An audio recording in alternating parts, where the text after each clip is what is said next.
ਜੀ ਖਬਰ ਦੇ ਵੱਲ ਵਧੀਏ ਸ਼ਰਮਾ ਜੀ ਤੇ ਗੱਲ ਕਰੀਏ ਮਨੀਸ਼ ਸਿਸੋਦੀਆ ਦੀ। ਮਨੀਸ਼ ਸਿਸੋਦੀਆ ਨੂੰ ਦੱਸਦੇ ਈਡੀ 5 ਕੁ ਦਿਨ ਹੋਰ ਰੜਕੂਗੀ ਹਲੇ।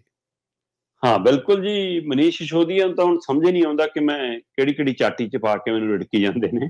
ਸੋ ਪਹਿਲਾਂ ਸੀਬੀਆਈ ਨੇ ਪੁੱਛਗਿੱਛ ਲਈ ਬੁਲਾਇਆ, ਫਿਰ ਗ੍ਰਿਫਤਾਰ ਕਰ ਲਿਆ ਹੈ ਨਾ, ਫਿਰ ਉਸ ਤੋਂ ਬਾਅਦ ਕਹਿੰਦੇ ਜੀ ਰਿਮਾਂਡ ਲੈ ਲਿਆ, ਰਿਮਾਂਡ ਤੋਂ ਬਾਅਦ ਫਿਰ ਈਡੀ ਆ ਗਈ ਹੈ ਨਾ, ਈਡੀ ਨੇ ਕਹਿੰਦੇ ਜੀ ਚਲੋ ਜੀ ਜੇਲ੍ਹ ਚ ਬੈਠ ਕੇ ਪੁੱਛਗਿੱਛ ਕਰ ਲਈ ਜੀ, ਫਿਰ ਇੱਕ ਨਵੀਂ ਗ੍ਰਿਫਤਾਰੀ ਪਾਤੀ ਜੀ, ਫਿਰ ਆਪਣੀ ਹਿਰਾਸਤ ਚ ਲੈ ਲਿਆ ਤੇ ਈਡੀ ਦੀ ਹਿਰਾਸਤ ਵਿੱਚ ਸੀਗੇ ਕਿ ਸੀਬੀਆਈ ਕਹਿੰਦੀ ਨਹੀਂ ਜੀ ਮਨੀਸ਼ ਸਿਸੋਦੀਆ ਜਸੂਸ ਵੀ ਹੈ, ਇਹਨੇ ਤਾਂ ਇੱਕ ਇਹੀ ਜੀ ਸੰਸਥਾ ਤਿਆਰ ਕਰ ਲਈ ਸੀ, ਇਹੋ ਜਿਹਾ ਯੂਨਿਟ ਤਿਆਰ ਕਰ ਲਿਆ ਸੀ ਜਿਹਦੇ ਹਵਾਲੇ ਨਾਲ ਜਸੂਸੀ ਕਰਾਈ ਹੈ ਜੀ, ਅਸੀਂ ਉਹਦੀ ਕਾਰਵਾਈ ਕਰਨੀ ਹੈ, ਉਹਦਾ ਇੱਕ ਹੋਰ ਪਰਚਾ ਦਰਜ ਕਰ ਲਿਆ, FIR ਇੱਕ ਨਵੀਂ ਕਰ ਲਈ ਤੇ ਇੱਧਰ ਈਡੀ ਨੇ ਕਹਿੰਦੇ ਜੀ ਰਿਮਾਂਡ ਤੇ ਲੈ ਲਿਆ ਆਪਣੇ ਤੇ ਕਿ 5 ਦਿਨ ਅਸੀਂ ਹਲੇ ਪੁੱਛਗਿੱਛ ਕਰਨੀ ਹੈ ਜੀ, ਸਾਡੀ ਤਸੱਲੀ ਨਹੀਂ ਹੋਈ। ਮਨੀ ਲੈਂਡਿੰਗ ਦਾ ਮਾਮਲਾ ਵੀ ਹੈ ਜੀ, ਆਮਦਨ ਤੋਂ ਵੱਧ ਜਾਇਦਾਦ ਦਾ ਮਾਮਲਾ ਵੀ ਹੈ ਜੀ, ਐਕਸਾਈਜ਼ ਪਾਲਿਸੀ ਦਾ ਮਾਮਲਾ ਹੈ ਜੀ ਵੀ, ਤੇ ਬੀਜੇਪੀ ਦਾ ਬੁਲਾਰਾ ਕਹਿੰਦਾ ਜੀ ਸਾਡੇ ਕੋਲ ਸਾਰੇ ਸਬੂਤ ਹੈਗੇ ਨੇ ਜੀ। ਉਹ ਕਿਹੜਾ ਤ੍ਰਿਵੇਦੀ ਇਹਨਾਂ ਦਾ ਬੁਲਾਰਾ ਇੱਕ ਉਹ ਕਹੀ ਜਾਂਦਾ, ਕਹਿੰਦਾ ਸਾਡੇ ਕੋਲ ਸਾਰੇ ਸਬੂਤ ਨੇ ਕਿ ਕੇਜਰੀਵਾਲ ਦੀ ਮੌਜੂਦਗੀ ਦੇ ਵਿੱਚ ਉਹਦੀ ਰਿਹਾਇਸ਼ ਤੇ ਹੀ ਸਾਰਾ ਬਦਲਾਅ ਹੋਇਆ ਹੈ ਐਕਸਾਈਜ਼ ਪਾਲਿਸੀ ਵਾਲਾ, ਇਸ ਲਈ ਕੇਜਰੀਵਾਲ ਦਾ ਬਚਣਾ ਮੁਸ਼ਕਲ ਹੈ। ਤੇ ਉਧਰ ਰਾਘਵ ਚੱਡਾ, ਹੁਣ ਕੇਜਰੀਵਾਲ ਤੋਂ ਰਾਘਵ ਚੱਡਾ ਵੀ ਕਹੀ ਜਾਂਦਾ ਕਿ ਸਿਸੋਦੀਆ ਜੀ ਦੇ ਖਿਲਾਫ ਏਜੰਸੀਆਂ ਕੋਲ ਕੋਈ ਸਬੂਤ ਹੈ ਨਹੀਂਗਾ, ਧੱਕੇ ਨਾਲ ਫਸਾ ਰਹੇ ਨੇ ਕਿਉਂਕਿ ਆਮ ਆਦਮੀ ਪਾਰਟੀ ਤੋਂ ਡਰ ਲੱਗਦਾ। ਸੋ ਕੁੱਲ ਮਿਲਾ ਕੇ ਸਾਰੀ ਜੋ ਸਥਿਤੀ ਆ ਉਹ ਮਨੀਸ਼ ਸਿਸੋਦੀਆ ਲਈ ਤਾਂ ਨਜ਼ਰ ਆਉਂਦਾ ਕਿ ਰਿੜਕਿਆ ਉਹਨਾਂ ਨੂੰ ਜਾ ਰਿਹਾ, ਪਰ ਅਸਲ 'ਚ ਆਮ ਆਦਮੀ ਪਾਰਟੀ ਨੂੰ ਰਿੜਕਿਆ ਜਾ ਰਿਹਾ, ਆਮ ਆਦਮੀ ਪਾਰਟੀ ਦੀ ਸਰਕਾਰ ਨੂੰ ਰਿੜਕਿਆ ਜਾ ਰਿਹਾ। ਔਰ ਕੇਜਰੀਵਾਲ ਦੀ ਆਪਾਂ ਪਹਿਲੇ ਦਿਨ ਤੋਂ ਗੱਲ ਕਰ ਰਹੇ ਹਾਂ, ਇਹ ਰੋਜ਼ ਨਵੀਂ ਖਬਰ, ਰੋਜ਼ ਨਵੀਂ ਚਰਚਾ, ਰੋਜ਼ ਨਵਾਂ ਮਾਮਲਾ, ਕੁੱਲ ਮਿਲਾ ਕੇ ਕੇਜਰੀਵਾਲ ਨੂੰ ਦਿੱਲੀ ਦੇ ਵਿੱਚ ਰੋਕ ਕੇ ਰੱਖਣ ਦੀ ਕਵਾਇਦ ਅੱਜ ਤੋਂ ਸ਼ੁਰੂ ਹੋ ਗਈ ਹੈ ਜੀ।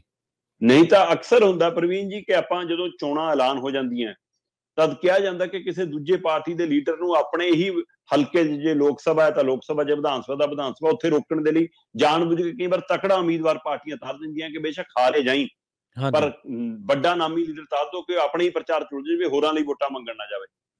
ਉਸੇ ਤਰ੍ਹਾਂ ਕੇਜਰੀਵਾਲ ਦੇ ਖਿਲਾਫ ਅੱਜ ਤੋਂ ਹੀ ਕੀ ਇਹ ਕਵਾਇਦ ਬਾਇਆ ਮਨੀਸ਼ ਸਿਸੋਦੀਆ ਸ਼ੁਰੂ ਹੋ ਗਈ ਹੈ ਕਿ ਕੇਜਰੀਵਾਲ ਦਿੱਲੀ ਚੋਂ ਨਾ ਨਿਕਲ ਸਕੇ, ਕੇਜਰੀਵਾਲ ਦਿੱਲੀ 'ਚ ਉਲਝ ਕੇ ਰਹਿ ਜਾਵੇ, ਦਿੱਲੀ 'ਚ ਫਸ ਕੇ ਰਹਿ ਜਾਵੇ, ਜਾਂ ਜਿਹੜੀ ਉਹ ਉਸਨੂੰ ਕਦੇ ਕਦੇ ਹਿੰਦੂਵਾਦ ਵਾਲੀ ਮਤਲਬ ਉਹਦੀ ਝਲਕ ਨਜ਼ਰ ਆ ਜਾਂਦੀ ਹੈ, ਜਾਂ ਮੁਸਲਮਾਨ ਭਾਈਚਾਰੇ ਦੇ ਖਿਲਾਫ ਉਹ ਵੀ ਖੜਾ ਨਜ਼ਰ ਆਉਂਦਾ, ਧਾਰਾ 370 ਹੋਵੇ, ਚਾਹੇ ਸ਼ਾਹੀਨ ਬਾਗ ਹੋਵੇ, ਚਾਹੇ ਕੁਝ ਹੋਰ ਅਜਿਹੇ ਮਸਲੇ ਹੋਣ ਜਿਹਨਾਂ ਤੋਂ ਚੁੱਪ ਵੱਟਦਾ ਕੇਜਰੀਵਾਲ, ਉਸ ਨੂੰ ਹੋਰ ਉਭਾਰਨਾ ਕਿ ਨਾ ਤੂੰ ਸਾਡੇ ਵਾਲੇ ਫਾਰਮੂਲੇ ਤੇ ਨੱਚ ਤਾਂ ਤੂੰ ਸਾਨੂੰ ਮਨਜ਼ੂਰ ਹੋਏਗਾ। ਕੀ ਉਹ ਬਾਇਆ ਕੇਜਰੀਵਾਲ ਨੂੰ ਬਾਇਆ ਮਨੀਸ਼ ਸਿਸੋਦੀਆ ਨਚਾਇਆ ਜਾ ਰਿਹਾ। ਸੋ ਇਹ ਸਾਰੇ ਪਹਿਲੂ ਕੁੱਲ ਮਿਲਾ ਕੇ 2024 ਦੀ ਵਿਸਾਤ ਵਜੋਂ ਨਜ਼ਰ ਆਉਂਦੇ ਨੇ। ਉਸ ਵਿਸਾਤ ਦੇ ਵਿੱਚ ਮੋਹਰੇ ਈਡੀ, ਸੀਬੀਆਈ, ਇਨਕਮ ਟੈਕਸ ਨਜ਼ਰ ਆ ਰਹੇ ਨੇ ਤੇ ਜਿਹਦੇ ਰਾਜਾ ਰਾਣੀ ਮੋਦੀ ਤੇ ਅਮਿਤ ਸ਼ਾਹ ਨੇ, ਤੇ ਇੱਧਰ ਹੁਣ ਕਿਹੜਾ ਕਾਲਾ ਮੋਹਰੇ ਸਾਬਤ ਹੋਣਾ ਤੇ ਕਿਹਨਾਂ ਨੇ ਚਿੱਟੇ ਮੋਹਰੇ, ਇਹ ਤਾਂ 24 ਦੱਸੂਗਾ ਜੀ। ਬਿਲਕੁਲ। ਗੱਲ ਕਰੀਏ ਲਾਰੈਂਸ ਬਿਸ਼ਨੋਈ ਦੀ ਸ਼ਰਮਾ ਜੀ, ਜਦੋਂ ਪਹਿਲੀ ਵੀਡੀਓ ਆਈ ਸੀ, ਇੰਟਰਵਿਊ ਆਈ ਸੀ ਤਾਂ ਤਰ੍ਹਾਂ ਦੇ ਸਵਾਲ ਚੁੱਕੇ ਗਏ ਸੀ, ਪੰਜਾਬ ਸਰਕਾਰ ਨੂੰ ਮਾਰੀਦਿਆਂ ਨੂੰ ਡਿਫੈਂਡ ਕਰਨਾ ਪਿਆ, ਉਹਨਾਂ ਨੇ ਫੋਟੋਆਂ ਦਿਖਾਈਆਂ। ਪਰ ਜਿਹੜੀ ਹੁਣ ਨਵੀਂ ਵੀਡੀਓ ਆਈ ਹੈ ਉਹ ਤਾਂ ਉਹੀ ਆ ਗਈ ਨਾ ਇੰਟਰਵਿਊ, ਜਿਹੜੀ ਦੇ ਵਿੱਚ ਜਿਹੋ ਜਿਹੀਆਂ ਉਹਨਾਂ ਨੇ ਫੋਟੋਆਂ ਹੋਣ ਵਾਲਾ ਤਾਜ਼ਾ ਹੁਲੀਆ ਦਿਖਾਇਆ ਸੀਗਾ। ਜਿੱਥੋਂ ਤੱਕ ਤਾਂ ਇੰਟਰਵਿਊ ਦਾ ਮਸਲਾ, ਆਪਾਂ ਪਿਛਲੇ ਇੰਟਰਵਿਊ 'ਚ ਵੀ ਗੱਲ ਕੀਤਾ ਸੀ ਕਿ ਲਾਰੈਂਸ ਬਿਸ਼ਨੋਈ ਦੇ ਜਿਹੋ ਜਿਹੇ ਬੋਲ ਨੇ, ਉਹ ਕਹਿੰਦਾ ਸਲਮਾਨ ਖਾਨ ਨੇ ਕਾਲਾ ਹਿਰਨ ਮਾਰਿਆ ਹੈ ਨਾ, ਤੇ ਇਸ ਲਈ ਉਹ ਸਾਡੇ ਭਾਈਚਾਰੇ ਤੋਂ ਸਾਡੇ ਉੱਥੇ ਮੰਦਿਰ ਆ ਕੇ ਮਾਫੀ ਮੰਗੇ, ਤੇ ਪਰ ਆਪਣੇ ਬੰਦੇ ਮਾਰਨ ਤੇ ਕਹਿੰਦਾ ਕੋਈ ਅਫਸੋਸ ਨਹੀਂ। ਤੇ ਉਹੀ ਦੂਜੀ ਇੰਟਰਵਿਊ 'ਚ ਉਹ ਕਹਿੰਦਾ ਕਿ ਸਿੱਧੂ ਮੂਸੇਵਾਲੇ ਦੀ ਸਰੀਰ ਨਾਲ ਸਾਡੀ ਦੁਸ਼ਮਣੀ ਸੀ, ਹੁਣ ਉਹ ਆਤਮਾ ਬਣ ਗਈ, ਹੁਣ ਆਤਮਾ ਪਰਮਾਤਮਾ 'ਚ ਲੀਨ ਹੋ ਗਈ, ਹੁਣ ਇਸ ਲਈ ਕੋਈ ਉਹਦੇ ਮਾਪਿਆਂ ਨਾਲ ਸਾਡਾ ਕੋਈ ਉਹ ਨਹੀਂਗਾ, ਅਸੀਂ ਨਾ ਕੋਈ ਚਿੱਠੀ ਲਿਖੀ ਨਾ ਧਮਕੀ ਦਿੱਤੀ, ਸਾਡਾ ਉਹਦੇ ਮਾਪਿਆਂ ਨਾਲ ਕੋਈ ਲੜਾਈ ਨਹੀਂ। ਮਤਲਬ ਤੁਸੀਂ ਬੰਦੇ ਮਾਰਨ ਦੀ ਮਾਫੀ ਨਹੀਂ ਮੰਗਣੀ ਜੀ। ਤੇ ਇਹ ਇੱਕ ਪਹਿਲੂ। ਫਿਰ ਪਿਛਲੀ ਵਾਰ ਜਿਹੜਾ ਪਹਿਲੂ ਦੂਸਰਾ ਡੀਜੀਪੀ ਨੇ ਬਚਾਅ ਕੀਤਾ ਕਿ ਨਹੀਂ ਬਠਿੰਡਾ ਜੇਲ੍ਹ ਚੋਂ ਨਹੀਂ ਹੋਈ। ਅਸੀਂ ਨਹੀਂ ਕਹਿੰਦੇ ਪ੍ਰਵੀਨ ਜੀ ਬਠਿੰਡਾ ਜੇਲ੍ਹ ਚੋਂ ਹੋਈ, ਅਸੀਂ ਨਹੀਂ ਕਹਿੰਦੇ ਪ੍ਰਵੀਨ ਜੀ ਰਾਜਸਥਾਨ ਦੀ ਜੇਲ੍ਹ ਚੋਂ ਹੋਈ, ਅਸੀਂ ਨਹੀਂ ਕਹਿੰਦੇ ਕਿਸੇ ਪੁਲਿਸ ਦੇ ਥਾਣੇ ਚੋਂ ਹੋਈ, ਪਰ ਹੋਈ ਤਾਂ ਕਿਸੇ ਪੁਲਿਸ ਦੀ ਕਸਟਡੀ ਚੋਂ ਨਾ, ਪੁਲਿਸ ਦੀ ਗਿਰਫਤ ਚੋਂ ਹੋਈ ਨਾ। ਭਾਰਤੀ ਕਾਨੂੰਨ ਦੇ ਤਹਿਤ ਉਹ ਕੈਦੀ ਹੈ ਨਾ, ਉਹ ਜੇਲ੍ਹ 'ਚ ਹੈ ਨਾ, ਤੇ ਉਹ ਗਿਰਫਤ 'ਚ ਹੈ ਨਾ। ਹਾਂ, ਜੇਕਰ ਇਹ ਕਾਨੂੰਨ ਦੇ ਤੌਰ ਤੇ ਸਹੀ ਆ ਤਾਂ ਫਿਰ ਕੋਈ ਚੱਕਰ ਨਹੀਂ, ਫਿਰ ਸਾਰੇ ਮੀਡੀਆ ਨਾਲ ਗੱਲਬਾਤ ਕਰਾ ਦਿਆ ਕਰੋ, ਫਿਰ ਪ੍ਰੈਸ ਕਾਨਫਰੰਸਾਂ ਕਰਾ ਦਿਓ, ਫਿਰ ਬੰਦੀ ਸਿੰਘਾਂ ਦੀਆਂ ਵੀ ਗੱਲਾਂ ਕਰਾ ਦਿਓ, ਫਿਰ ਹੋਰ ਜਿਹੜੇ ਕਾਨੂੰਨੀ ਤੌਰ ਤੇ ਤੁਸੀਂ ਫੜੇ ਨੇ ਉਹਨਾਂ ਦੀਆਂ ਵੀ ਗੱਲਾਂ ਕਰਾ ਦਿਓ, ਸਾਰਿਆਂ ਦੇ ਪੱਖ ਆ ਜਾਣੇ ਚਾਹੀਦੇ ਨੇ। ਫਿਰ ਆਉਣ ਦਿਓ, ਚਾਰ ਚੈਨਲਾਂ ਦੀ ਵੀ ਦੁਕਾਨਦਾਰੀ ਚੱਲ ਜਾਊਗੀ, ਚੱਲਣ ਦਿਓ ਵਿਚਾਰਿਆਂ ਦੀ।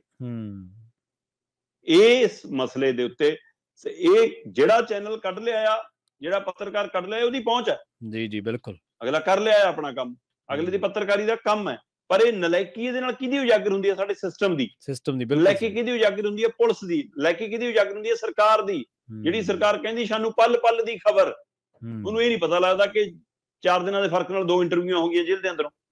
ਉਹਨੂੰ ਇਹ ਨਹੀਂ ਪਤਾ ਲੱਗਦਾ ਕਿ ਜੇਲ੍ਹ ਦੇ ਅੰਦਰ ਹਥਿਆਰ ਪਹੁੰਚ ਗਏ, ਉਹਨੂੰ ਇਹ ਨਹੀਂ ਪਤਾ ਲੱਗਦਾ ਜੇਲ੍ਹ ਦੇ ਅੰਦਰ ਬੰਦਿਆਂ ਦੇ ਕਤਲ ਹੋ ਗਏ, ਉਹਨੂੰ ਇਹ ਨਹੀਂ ਪਤਾ ਲੱਗਦਾ ਜੇਲ੍ਹ ਦੇ ਅੰਦਰ ਨੈਟ ਵੀ ਪਹੁੰਚ ਗਿਆ 5G। ਸਹੀ ਹੈ। ਤੇ ਕਹਿੰਦੇ ਜੀ ਬੜਾ ਰੌਲਾ ਪਾਇਆ ਪਿਛਲੀ ਵਾਰ ਕਈ ਅਦਾਰਿਆਂ ਨੇ, ਕਈ ਮੀਡੀਆ ਵਾਲਿਆਂ ਨੇ, ਕਿ ਦੇਖੋ ਜੀ ਇਹ ਤਾਂ ਸਟੂਡੀਓ 'ਚ ਹੋਈ ਆ ਜੀ, ਬਲੈਕ ਸਕਰੀਨ ਲਾ ਕੇ ਹੋਈ ਆ ਜੀ। ਅਗਲਾ ਕਹਿੰਦਾ ਚੱਕੋ ਚਿੱਟੀ ਲਾਈਟ ਬਾਲ ਦੇਣਾ ਇਸ ਵਾਰ, ਆਹ ਲਓ ਚੱਕੋ ਬੈਰਕ ਦਿਖਾ ਦੇਣਾ ਇਸ ਵਾਰ। ਸੋ ਮੈਨੂੰ ਤਾਂ ਐਂ ਲੱਗਿਆ ਕਿ ਜਿਵੇਂ ਇਹ ਇੰਟਰਵਿਊ ਨਾ ਹੋ ਕੇ ਪਿਛਲੀ ਇੰਟਰਵਿਊ ਦੇ ਜਵਾਬ ਨੇ। ਜੀ ਜੀ ਸਹੀ ਹੈ, ਬਿਲਕੁਲ। ਪਿਛਲੇ ਇੰਟਰਵਿਊ ਦੀਆਂ ਜੋ ਮਸਲੇ ਖੜੇ ਹੋਏ ਉਹਨਾਂ ਦੀ ਸਫਾਈ ਦਿੱਤੀ ਗਈ ਹੋਵੇ, ਜਿਵੇਂ ਇਹ ਤਾਂ ਪੱਖ ਦਿਖਾਇਆ ਗਿਆ ਹੋਵੇ, ਕਿਆ ਚੱਕੋ। ਫਿਰ ਦੂਸਰੀ ਗੱਲ, ਇਹ ਪੁਲਿਸ ਨੂੰ ਵੀ ਮਤਲਬ ਕਿ ਚੜਾਉਣ ਵਾਲੀ ਗੱਲ ਸੀ, ਮੂੰਹ ਦਿਖਾਉਣ ਵਾਲੀ ਗੱਲ ਸੀ, ਪੰਜਾਬ ਸਰਕਾਰ ਨੂੰ ਵੀ, ਜੇਲ੍ਹ ਮੰਤਰੀ ਨੂੰ ਵੀ, ਗ੍ਰਹਿ ਮੰਤਰੀ ਨੂੰ ਵੀ, ਮੁੱਖ ਮੰਤਰੀ ਨੂੰ ਵੀ।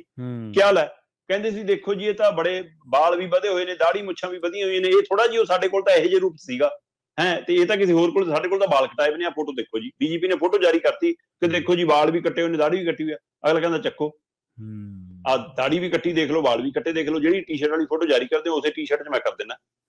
ਜੀ ਜੀ ਉਸੇ ਰੰਗ ਵਾਲੀ ਟੀ-ਸ਼ਰਟ 'ਚ ਆ ਗਿਆ। ਤੇ ਹੁਣ ਦੱਸੋ ਜੀ ਇਹ ਬੈਰਕ ਕਿਹੜੀ ਜੇਲ੍ਹ ਦੀ ਹੈ? ਫਿਰ ਜਵਾਬ ਦੇ ਦੇਣ, ਹੁਣ ਮੁੱਖ ਮੰਤਰੀ ਸਾਹਿਬ ਦੇ ਦੇਣ, ਜੇਲ੍ਹ ਮੰਤਰੀ ਸਾਹਿਬ ਦੇ ਦੇਣ, ਡੀਜੀਪੀ ਸਾਹਿਬ ਦੇ ਦੇਣ।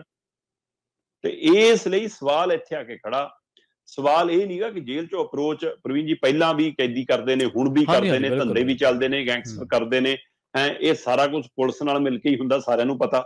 ਜੇਲ੍ਹ ਦੇ ਵਿੱਚ ਹੁਣ ਉਹ ਕਹਿੰਦਾ ਰਾਤ ਨੂੰ ਕਰ ਰਿਹਾ ਮੈਂ, ਤੇ ਇਸ ਲਈ ਕਹਿੰਦਾ ਮੇਰੀ ਬੈਰਕ ਕੋਲ ਹੁਣ ਨੇੜੇ ਪੁਲਿਸ ਵਾਲਾ ਕੋਈ ਨਹੀਂਗਾ ਜੀ। ਪਿਛਲੀ ਵਾਰ ਲਾਈਟ ਨਹੀਂ ਬਾਲੀ ਸੀ, ਇਸ ਵਾਰ ਫਿਰ ਲਾਈਟ ਕਿਉਂ ਬਲ ਗਈ? ਹਾਂਜੀ, ਜੇ ਇੱਕ ਟਾਈਮ ਹੁੰਦਾ ਕਿ ਜੇਲ੍ਹ 'ਚ ਇੰਨੀ ਦੇਰ ਤੋਂ ਬਾਅਦ ਲਾਈਟਾਂ ਆਫ ਹੋਣੀਆਂ ਨੇ, ਤਾਂ ਫਿਰ ਇਹਦੀ ਲਾਈਟ ਕਿਉਂ ਬਲ ਰਹੀ ਹੈ ਭਾਈ? ਕਿ ਲਾਈਟ ਬਲਦੀ ਵੀ ਨਹੀਂ ਦਿਖਦੀ ਅੰਦਰ। ਸੋ ਇਸ ਲਈ ਉਹ ਕਹਿੰਦੇ ਸਾਡੇ ਕੋਲ ਮੋਬਾਈਲ ਪਹੁੰਚ ਜਾਂਦੇ ਨੇ, ਸਾਡੇ ਕੋਲ ਸੰਪਰਕ ਅਸੀਂ ਆਪ ਸਾਧਦੇ ਹਾਂ ਜੀ, ਅਸੀਂ ਪਹੁੰਚ ਕੀਤੀ। ਸੋ ਇਹ ਵੀ ਦਿਖਾਇਆ ਜਾ ਰਿਹਾ ਕਿ ਨਹੀਂ, ਸੰਪਰਕ ਵੀ ਲਾਰੈਂਸ ਬਿਸ਼ਨੋਈ ਹੀ ਆਪ ਸਾਧਦਾ, ਆਪ ਕਰਦਾ। ਹਾਂ ਬਿਲਕੁਲ, ਹੈ ਨਾ। ਸੋ ਇਸ ਲਈ ਇਹ ਕੁੱਲ ਮਿਲਾ ਕੇ ਸਫਾਈ ਵੀ ਹੈ ਔਰ ਭਰਮ ਭੁਲੇਖੇ ਵੀ ਨੇ। ਪਿਛਲੀ ਵਾਰ ਜਿਹੜਾ ਰਾਸ਼ਟਰਵਾਦ ਵਾਲਾ ਚਿਹਰਾ ਉੱਭਰ ਗਿਆ ਸੀ ਕਿ ਦੇਸ਼ ਭਗਤ ਬਣ ਗਿਆ ਜੀ, ਇਹ ਰਾਸ਼ਟਰਵਾਦੀ ਬਣ ਗਿਆ ਜੀ, ਹੁਣ ਉਸ ਮਸਲੇ ਨੂੰ ਪੰਜਾਬ ਤੇ ਲਿਆ ਕੇ ਕੇਂਦਰਿਤ ਕਰਨ ਦੀ ਕੋਸ਼ਿਸ਼ ਕੀਤੀ ਜਾ ਰਹੀ ਹੈ। ਹੁਣ ਕਹਿੰਦੇ ਕਿ ਹੁਣ ਉਸਨੂੰ ਸਿੱਖ ਭਾਈਚਾਰੇ ਦੇ ਹਵਾਲੇ ਨਾਲ, ਉਹਨਾਂ ਦੀ ਭਾਵਨਾ ਕਿ ਅੱਛਾ ਜੇ ਅੰਮ੍ਰਿਤਪਾਲ ਨਾਲ ਸਾਡਾ ਕੋਈ ਵਿਵਾਦ ਨਹੀਂਗਾ, ਕਹਿੰਦੀ ਉਹਦੀ ਦੁਕਾਨ ਆਪਣੀ ਆ, ਸਾਡੀ ਦੁਕਾਨ ਆਪਣੀ ਆ, ਅਸੀਂ ਆਪਣੀ ਦੁਕਾਨ ਤੇ ਮਾਲ ਵੇਚਦੇ ਹਾਂ, ਆਪਣੀ ਦੁਕਾਨ ਤੇ ਵੇਚੇ। ਹਾਂ, ਜੇ ਕੱਲ ਨੂੰ 84 ਦੇ ਕਾਤਲਾਂ ਦੇ ਖਿਲਾਫ ਕੋਈ ਕਾਰਵਾਈ ਕਰਦਾ ਹੈ ਨਾ, ਫਿਰ ਕਹਿੰਦੇ ਸਾਨੂੰ ਕੋਈ ਇਤਰਾਜ਼ ਨਹੀਂਗਾ, ਫਿਰ ਅਸੀਂ ਉਹਦਾ ਸਾਥ ਦੇਵਾਂਗੇ। ਸੋ ਇਸ ਲਈ ਇਸ ਹਵਾਲੇ ਨਾਲ ਹੁਣ ਮਤਲਬ ਕਿੰਨਾ ਕੁ ਸੈਟਲ ਕਰਨ ਦੀ ਕੋਸ਼ਿਸ਼ ਕੀਤੀ ਜਾ ਰਹੀ ਹੈ, ਇਹ ਵੀ ਲੱਗਦਾ ਜੀ। ਸੋ ਇਹ ਕੁੱਲ ਮਿਲਾ ਕੇ ਸਵਾਲ ਜਵਾਬ ਜੋ ਮਰਜ਼ੀ ਰਹਿਣ, ਵਿਵਾਦ ਜੋ ਮਰਜ਼ੀ ਰਹਿਣ, ਚਰਚਾ ਜੋ ਮਰਜ਼ੀ ਰਵੇ, ਪਰ ਪੰਜਾਬ ਸਰਕਾਰ ਦੀ ਇੱਕ ਵੱਡੀ ਨਲਾਇਕੀ ਉੱਭਰ ਕੇ ਸਾਹਮਣੇ ਆ ਗਈ ਕਿ ਜਿਹੜੇ ਮਤਲਬ ਕਿ ਪਹਿਲੀਆਂ ਸਰਕਾਰਾਂ ਨੂੰ ਸਵਾਲ ਕਰਦੇ ਸੀ ਕਿ ਜੇਲ੍ਹਾਂ 'ਚੋਂ ਆਹ ਕੁਛ ਹੁੰਦਾ, ਜਿਹੜੇ ਪਹਿਲੇ ਜੇਲ੍ਹ ਮੰਤਰੀਆਂ ਨੂੰ ਸਵਾਲ ਕਰਦੇ ਸੀ ਕਿ ਆਹ ਕੁਛ ਹੁੰਦਾ, ਬਦਲਿਆ ਤੁਹਾਡੇ ਰਾਜ 'ਚ ਵੀ ਨੀਗਾ ਕੁਛ, ਤੁਹਾਡੇ ਰਾਜ 'ਚ ਵੀ ਉਹਦੇ ਨਾਲੋਂ ਵੱਧ ਕਾਰੇ ਸਾਹਮਣੇ ਆਉਣ ਲੱਗ ਗਏ। ਅੰਦਰ 5G ਨੈਟ, ਅੰਦਰ ਵਧੀਆ ਮੋਬਾਇਲ, ਵਧੀਆ ਚਿੱਟੀਆਂ ਦੁੱਧ ਧੋਤੀਆਂ ਲਾਈਟਾਂ, ਹਨੇਰੇ 'ਚ ਵੀ ਵਧੀਆ ਪਹੁੰਚ ਕੇ, ਹਾਂ ਕੈਮਰੇ 'ਚ ਬੰਦਾ ਚੰਗੀ ਤਰ੍ਹਾਂ ਦਿਖੇ, ਤੇ ਮੀਟਿੰਗਾਂ ਤੇ ਕਤਲ ਤੇ ਪ੍ਰੈਸ ਕਾਨਫਰੰਸਾਂ ਤੇ ਇੰਟਰਵਿਊ, ਆਹ ਸਾਰਾ ਕੁਝ ਅੰਦਰੋਂ ਹੋ ਰਿਹਾ। ਇਹਦਾ ਮਤਲਬ ਕਿਹੜਾ ਬਦਲਾਅ ਜਨਾਬ? ਇਹ ਬਦਲਾਅ ਪੰਜਾਬ ਨੇ ਨਹੀਂ ਮੰਗਿਆ ਜੀ।